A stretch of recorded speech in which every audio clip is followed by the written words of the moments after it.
Surprise, surprise, motherfucker! The Going to king is Peyton all day now, 84 yards and 17 carries. Under 4.5 minutes to go. Here's Jordan. Oh, yeah! There's the mustard shot. Final seconds. Bryant for the win. I must be the greatest. I told the world. I talked to God every day. Welcome back to Universe 7 Sports. It's Tyrone the Noble Don. I hope you're doing okay. So today's list, we got the top 7 wide receivers of the 2010s. Well, I mean, I'm low-key excited for this list because this is around the time I started getting into football. Unfortunately, I was watching the Lions a lot, but it's cool to see the different type of receivers that were playing back then. Some of them are playing nowadays, some of them aren't. Obviously, some of them are out of their prime. Some of them are out of the game.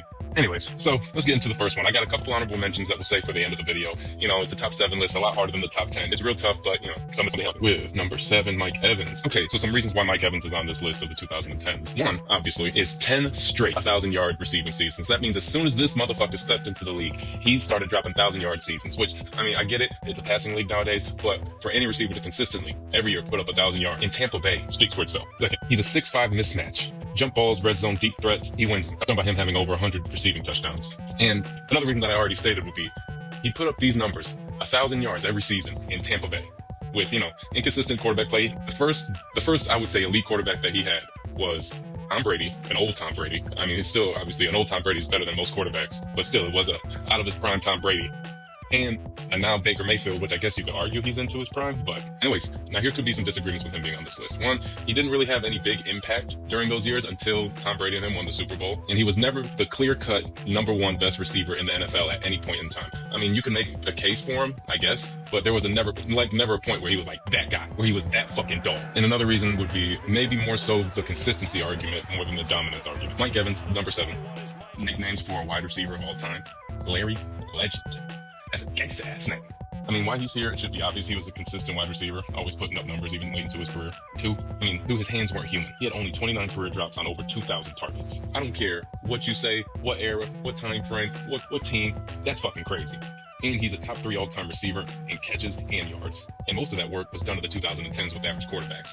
Now, part of the case against him could be that a lot of his most dominant years were pre-2010s.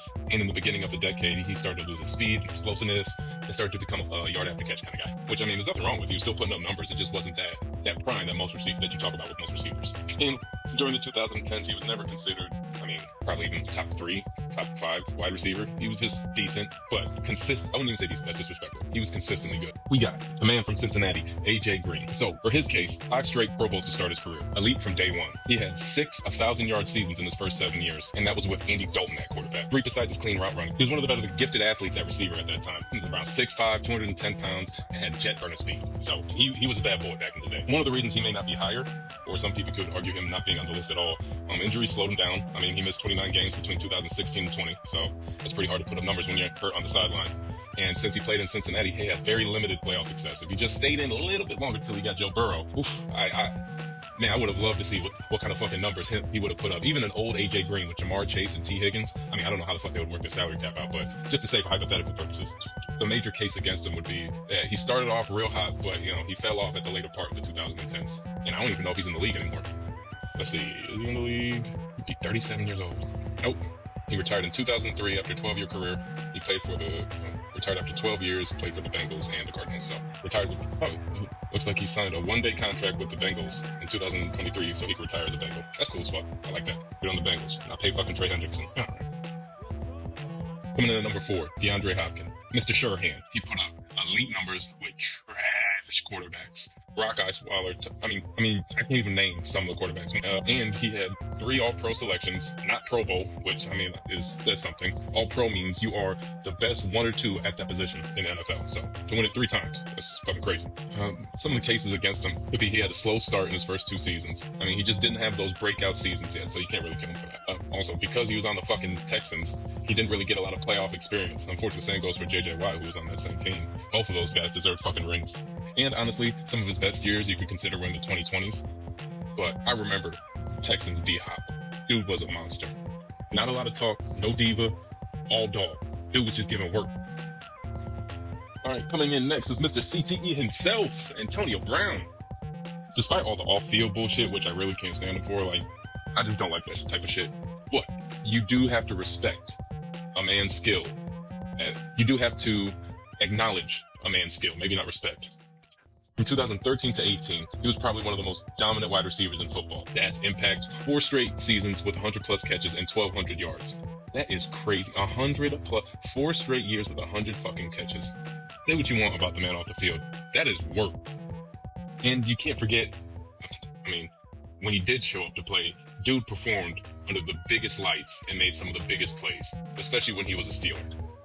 Even during his time with the even during some of his times with the Patriots and the Bucks, he was making plays. Shit, I forgot he won a Super Bowl with the Bucks, so he got that too. Go AB. I mean, I just wish he knocks off all the bullshit after his career. Isn't he in Dubai right now? I'm pretty sure this fucker's in Dubai. I'm pretty sure this fucker's in Dubai dodging some charges. I don't know 100% though, so don't sue me. I mean, and why I don't have AB number 1, obviously, his off-field issues. I mean, as much as I acknowledge his skills, we have to take into account that his off-the-field shit was a huge distraction in the locker room to the team. I mean, it brought a lot of attention on the other players and himself that just didn't need to fucking be there. And while he was elite, his prime was maybe shorter than some. I mean, like I said, he started to drop off really hard in 2019. So, and he played till whenever the fuck he walked off with the Jets.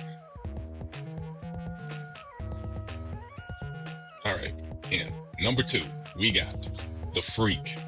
As soon as you hear that type of shit, the Freak, you already know. The numbers is about to get ridiculous. Julio Jones. Well, I mean, he had the most receiving yards of the entire decade. Over 12,000. No one even touched it. Second, at his peak, very few people could guard him, considering his combination of speed, strength, size, athleticism. He was a complete problem. Hence, Freak. Let's not forget about the 2016 season where he almost got the Falcons to win a fucking Super Bowl against Tom Brady. During the regular season, he had 1,800 yards. And honestly, I was rooting for the Patriots during that Super Bowl, and I was getting nervous because that game was starting to because Julio was putting in work. He had been waiting his whole career to put all that work in the fucking Super Bowl. Now, why he's not number 1 is he wasn't really known as a big touchdown guy. He only had double-digit TDs once in a decade, so he was good at putting up yards, but for some reason, he always had trouble in the red zone. Maybe not trouble. Maybe he never clicked on how to get him more. Another thing, he was always battling injuries. As athletically gifted as he was, he had an injury bug a fucking lot. He'd miss a lot of games, and not just like, pulled hamstring, or not just like something light here or there that takes him out for a game or 2. He'd be out for like 6 games, 8 games, sometimes close to a season. So it was a real problem. Here we go. Number 1, we got Megatron. Obviously, right off the bat, the most unique receiver to ever play in the NFL. He was 6'5", ran 4.3 speed. Hands were giant. Trust me, I met him. I shook him. He's a giant man. As much as the mismatch as Julio Jones was, had 2 inches and just as much speed. Maybe not as much acceleration, but just as much catching ability, maybe a little higher vertical. I don't know, I have to check that. But in his 2012 season is what really made his name, where he almost had 2,000 yards receiving in a 16-game season. And speaking as a Lions fan, he put up all these numbers on straight-ass teams. The Lions couldn't do people forget that the Lions couldn't do fucking anything right. Couldn't draft right, run right. We'd had a couple good years, but then we'd fall the fuck off. Meanwhile, he was always putting up giant numbers. And besides maybe Randy Moss, there's probably not a better, difficult pass catcher than Megatron. But I know what you fucking haters are saying. Oh, he retired so early. He only played until 2015. He can go to the fucking playoffs. Let me tell you something. In just 5 years, I'm not the only one who fucking thinks this. In 5 years, in the 2010s, he was added to the all-decade team. So, that says that about fucking Calvin Johnson. People called this man after an alien robotic species and was like, yeah, that fits. All right, that's the end of the list. We got a couple honorable mentions. We got Demaryius Thomas. We got Demaryius Thomas. He had a pretty high peak. A couple 1,400-yard seasons, double-digit TDs. Obviously, huge playoff performance when they won that Super Bowl. He could catch a deep ball. He could run after catch. He was a pretty smooth route runner. Now, the reason why I didn't have him on this list, he had a shorter prime, and it wasn't as dominant of a prime as maybe some other receivers. So, and when he didn't have a decent QB, his numbers kind of dipped. And I had to add fucking Odell Beckham because he had a historic rookie start. 91 catches, 1,300 yards, 12 TDs in just 12 games because, he had I think he got injured. Was it his foot? Something like that. Obviously, his highlights were fucking crazy, but, he just had too many injuries where he was taking out multiple weeks.